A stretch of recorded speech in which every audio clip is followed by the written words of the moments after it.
everyone, Steph here from thegoodride.com. In this video, we'll be checking out the Satori Camber from Arbor in a 148. So this board comes in 4 sizes. The 148 is the smallest, and then it comes in a 151, a 154, and a 157. As far as the weight ranges go and the size compared to myself, my specs, my boot size, and how I ride, the 148 was a little bit on the bigger side, but honestly not too much. It is a board that is geared for the advanced expert rider, so you're going to be a little bit more of an aggressive rider anyway. If you are on the lighter side, you know, the 148 might be a little bit much, but honestly, it was easy enough to turn. It was nimble enough for me in a free ride world, in powder, and on groomers, it wasn't too bad at all. So the weight range for this board is 112 to 192 pounds, and so my weight comes in just below the 112 mark. I'm 108 pounds. It's also a little bit wider underfoot. It might be, you know, more normal for a men's board, but if we're going to talk about this board in a unisex sizing, it is a little bit wide. And so it's a 262 waist width, which is pretty wide for women's boards, women's size feet. But overall, again, it was pretty responsive for me. I have a 7.5 foot women's boot and size medium bindings, and you know what, it was all right. It wasn't too bad. I didn't find it slow edge to edge. I found it about medium edge to edge, but the overall feel on the snow as far as flat basing is pretty loose because of these Uprise Fenders it has. Yeah, so let's get into it. We can talk about the base first. It comes with a sintered base, and as you can see, I just wrote it as is, so it just came with the factory wax on it, and I took it out on a powder day, so pretty fresh snow, and also out in some spring conditions that we have here at Mammoth, and it held up pretty well. It had a nice glide to it. It didn't lag at all in the snow conditions, so I felt like it was a pretty fast base. We'll go ahead and look at the Camber Profile. So it is a traditional camber snowboard, but it does have Uprise Fenders. So it has fenders that go from here to here on the tail, and on the nose they go from here to here. I'll give you a shot in this too so you can kind of see it a little bit better. So they're a little bit of an exaggerated powder fender that Arbor does. And so it has the personality, the energy, the snap, and the pop of a traditional camber snowboard. Because of these Uprise Fenders, the contact points do get moved further in on the board, and so it's just outside of the bindings where the edge contact comes into play. So it does feel a little bit looser when you're riding with a flat board on the snow. When you're skating and stuff, it will kind of pivot a little bit, and that gives it, as far as the turning personality goes, it gives it a little bit more of a less aggressive feel on snow. But when you tilt it on edge for carving and stuff like that, you do get the benefit of that positive camber being in there. For the flex, it is a 5 out of 10 flex. And I feel like it was, sometimes men and women's boards kind of feel different as far as the flex pattern goes, and men's boards tend to feel stiffer, and unisex boards tend to lean more towards the stiffer side.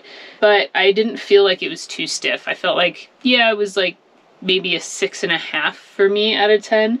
It wasn't too flexible for buttering and stuff, but I was able to twist it okay, and it didn't feel too stiff. Like if a board is too stiff, it's going to feel like you're riding kind of a plank down the hill. And because I could twist this on groomers and in steeps and stuff like that, I felt like it was just fine there. It is directional. There's no setback on side cut. It is centered, but it is directional shape. So it has a bigger nose on it and a little bit of this directional tail shape. It has also grip tech, and I feel like, you know, since it has these Uprise Fenders and the contact point gets moved here, the grip tech kind of makes up for that as far as edge hold in ice and a little bit more of the grabby edge in a carve and stuff like that. So it's just 2 bumps, one under the front foot and one down here under the back foot, just for a little added edge hold and grip. So I rode this at Mammoth, and like I said, I took it out on a powder day, fresh snow, kind of choppy off-piste type riding, and then I also rode it at Mammoth in the spring, so it's full-on ice in the morning, slushy, kind of corn conditions,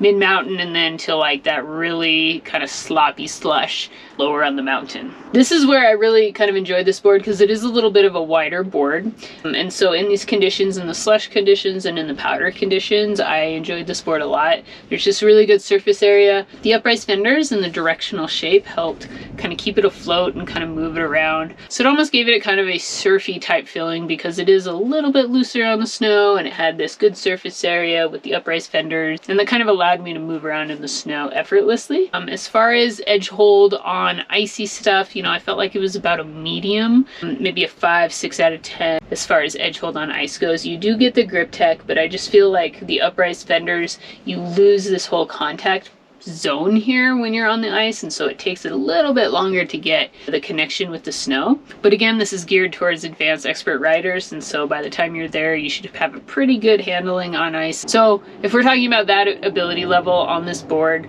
you know, the advanced expert realm, then the amount of edge hold that it has on ice is probably not an issue at all. For steeps, even though it's a little bit looser on the snow, I did feel like it was medium quick to turn, and that was just based on my boot size and my size. If you are a larger rider or you have a bigger boot size, it'll probably be more in that medium to fast range as far as edge to edge in the steeps and on groomers. But it was very stable in steep terrain. It was nice to be able to have that contact and ride it around, and you could go fast, and it didn't get really bumpy or bouncy or anything like that. And I felt like it liked more of a small to medium radius turn in the steeps. It's not super aggressive, like you're not out there carving massive huge lines. It's more of like a little bit more of a turner, I felt, in the steeps. So taking it off piste, I really enjoyed it if the snow was soft. Off piste, it was a little bit quicker to turn in softer snow. It was quick enough to get around bumps, through trees and stuff like that, through the little chop. And again, it's pretty stable, so if it's choppy snow, it kind of just like powers through it a bit. If the snow is a little bit harder for, again, just like my size, my specs and stuff, it was a little bit slower to turn and a little bit less responsive. So if you're a larger rider or have a bigger boot size, it'll probably be more responsive for you in trees and off piste in like some harder snow. But for me, if I was going to take this board out, I would take this board out on soft snow days when I know I'm going to get the response that I want.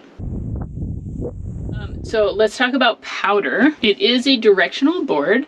The 148 has 6 millimeters of taper, so the tail is slightly narrower than the nose, which helps a little bit, and the directional nose and tail also help in powder. So you get a little bit of this indent on the tail to help the tail sink along with the taper, and then the nose is a wider nose. This got this big spoon shape directional nose up there to help float. And then the things that really help it float, since it is a camber profile, these Uprise Fenders help a lot to just allow the nose and tail to pop back up out of the snow if it goes under, or the nose to kind of stay on top as well. I did feel that quite a bit in the powder. It definitely floated well. I didn't feel like it was a powder specific float like you would get from a full-on swallowtail powder board. I felt like it was more of like a free-ridey type float where you do have to work a little bit, but because of the wider waist width and the Uprise Fenders and the Directional Shape, it gives you a lot to work with as far as floating and powder. So you can also set it back. There's room to set it back. So if you were to set it all the way back on the 148, the stance width would be 21¼ inches. And then you get 20 inches on the nose and 15¾ inches on the tail. So that gives you 2.125 inches of setback on board when you move the bindings all the way back with a 21¼ stance width.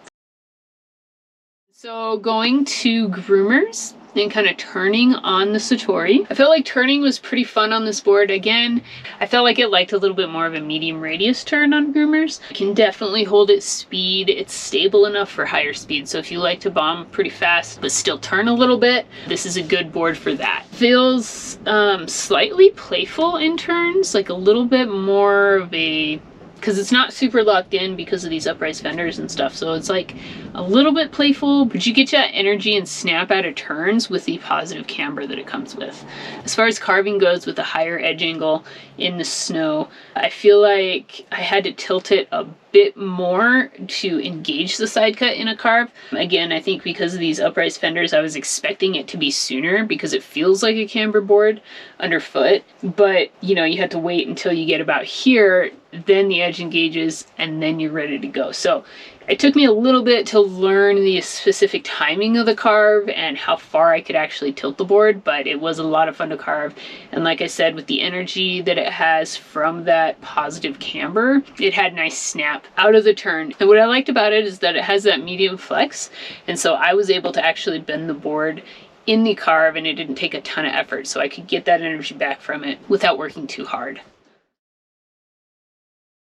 As far as the Freestyle Personality goes, you know, it is kind of playful. It has a little bit of a playful personality.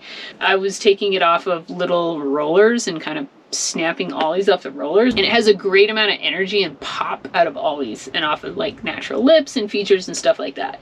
Definitely fun for some rock drops, some cat track jumps, little rollers, wind lips, stuff like that. It's very stable in the landing. It has great energy off of the lip, and you can even ride it switch. Like, it doesn't feel super awkward switch, it just feels slightly backwards. So, you know, spinning, taking off switch, landing switch, not an issue. It's not extremely butterable. Probably if you're a heavier rider, that would be a lot easier. But for me, it was like medium difficult to butter and stuff. So more of a jumper, more of like taking this board off cliff drops and wind lips and stuff like that, instead of playing kind of buttering around and stuff.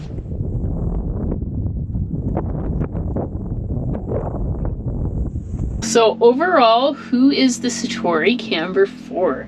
You know, I do feel like this fits into that advanced expert realm of riding. If you have a freeride type personality on a snowboard, if you want a board that's going to do well at carving, do well in the powder, and handle at higher speeds and through like kind of bumpy snow, this is a great board for that. I would suggest like checking out the waist width and the weight recommendation on their specs, just to make sure that you fit in that size realm that you're looking at. Like for me, because of the waist width, this is almost a volume shifted type board for me, so I could honestly ride it smaller and still get enough float and powder, and then it would be just a little bit more maneuverable. So the 148, you know, for me was just a little too big. Maybe a 142 would be perfect to get that hard charging freeride board with the medium flex and get the benefit of the medium flex, just because of my specs and my weight and my boot size and stuff like that. So if you're looking for a fun, fast, hard charging freeride board, maybe check out the Satori from Arbor.